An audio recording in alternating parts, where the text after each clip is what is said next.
There's a person in your life who has hurt you, who dismissed you, who made you feel small, and yet somewhere in the back of your mind, you still want them to think you're doing well. You want them to see your success, to regret underestimating you, to look at you and finally say, "I was wrong about you." And here's the strangest part. You don't even like them. You'd never admit out loud that you care what they think. But the craving is real. It's there. And it shows up in the most embarrassing, most human moments of your life. So why does this happen?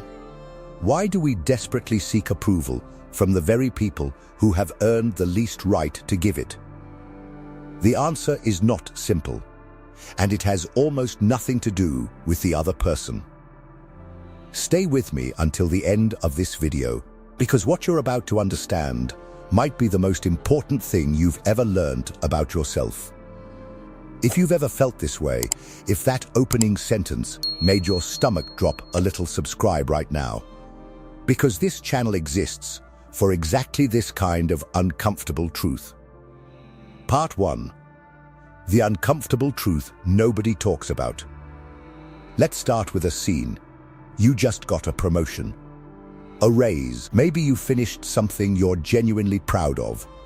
And the first person who crosses your mind, the person whose reaction you find yourself imagining, isn't your best friend. It isn't your partner. It's them. The coworker who never took you seriously. The parent who always had a criticism ready. The ex who once told you that you'd never amount to much. The group of people who made you feel invisible. You imagine their face. You imagine them finding out. You imagine just for a second that moment of recognition in their eyes. And then you feel ashamed of yourself for even going there. Here's what psychology tells us about this moment. It is not weakness. It is not immaturity. It is one of the oldest survival wiring patterns in the human brain, and it was activated long before you were old enough to understand it. Psychologists call this the need for interpersonal validation, the deep, primal need to have our sense of self confirmed by others. But here is the critical part that most people miss. We don't seek validation equally from everyone. We seek it most intensely from the people who first withheld it. Let that land.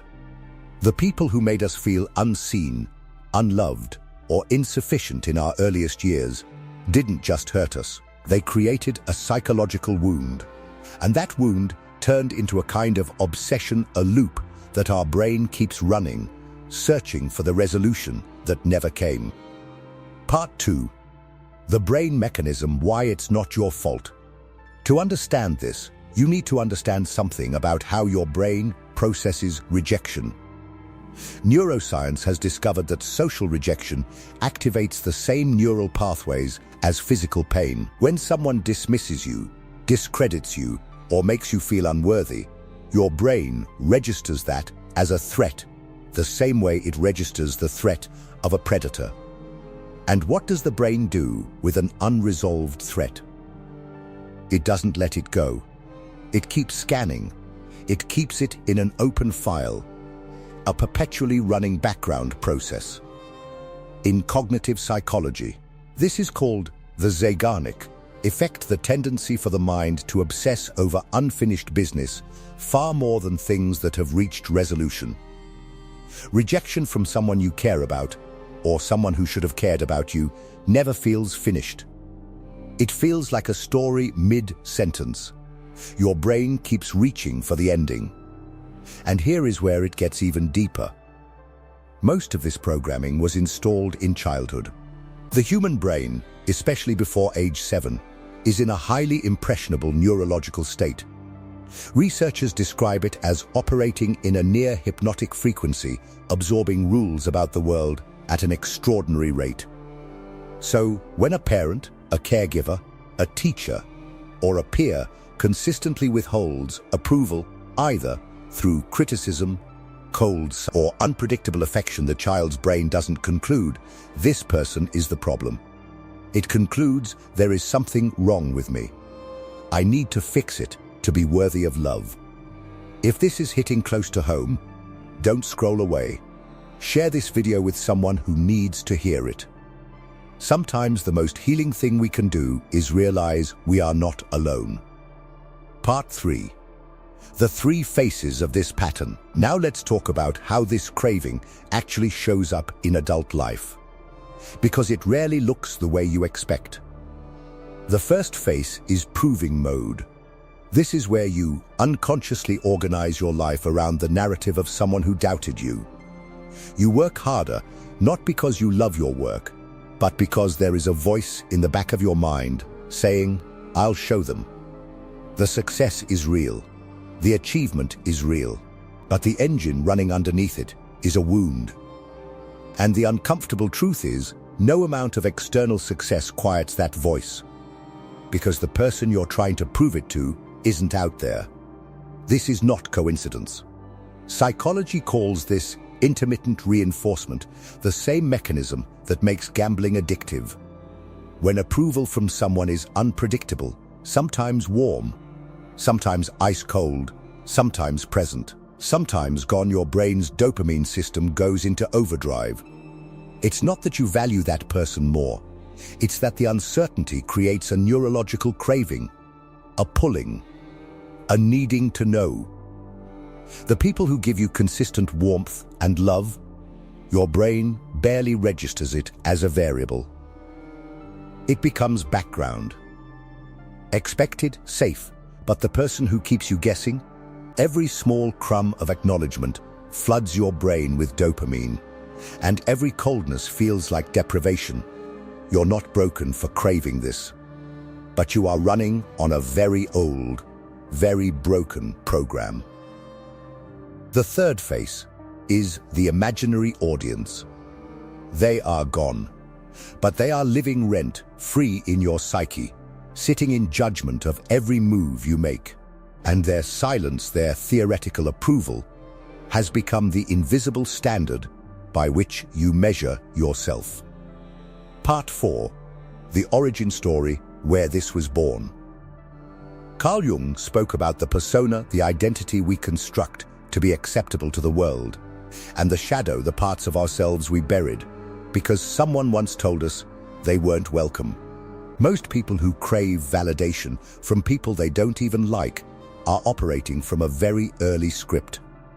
A child who learned that love was conditional, that approval had to be earned, that the self they naturally were was somehow not enough. That child became very, very good at reading rooms, at adjusting, at contorting themselves to fit what was needed, because the alternative, the withdrawal of love, was too terrifying to risk. The craving is never really about the other person. It is an echo, a ghost signal from the past, a child's voice still asking to be told, "You are good, you are worthy, you are enough." Part 5. The way out, what actually heals this. Here is what does not work. More success does not work. If the wound is running the engine, achieving the goal just resets the target. Now you need more. Now you need bigger. Now you need the next person who doubted you to see. Because the person who needs to give you that validation is you. This is not a platitude. This is a neurological reality. The brain rewires through new experiences that contradict old programming. Not through intellectual understanding alone, through repetition, through action, through slowly, consistently becoming the person who gives themselves what they were not given. Psychologists call this reparenting, not in a therapy speak sense, but in the most practical, everyday sense. It means building what researchers call internalized security, a stable, consistent inner voice that does not change based on who is in the room. A sense of self that does not depend on being seen correctly by the people who once saw you wrong. This takes time. It is not a switch. But the shift begins the moment you recognize the pattern for what it is, not a character flaw, not weakness, not neediness, but a survival strategy that outlived its usefulness. You were wired to need their approval to survive.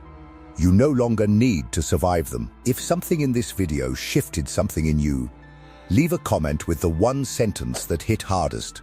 I read every single one. And subscribe, because the next video goes even deeper into the patterns we carry without knowing we're carrying them. You are not alone in this, and you are not broken. You are simply someone who has not yet been shown the way out. Until now,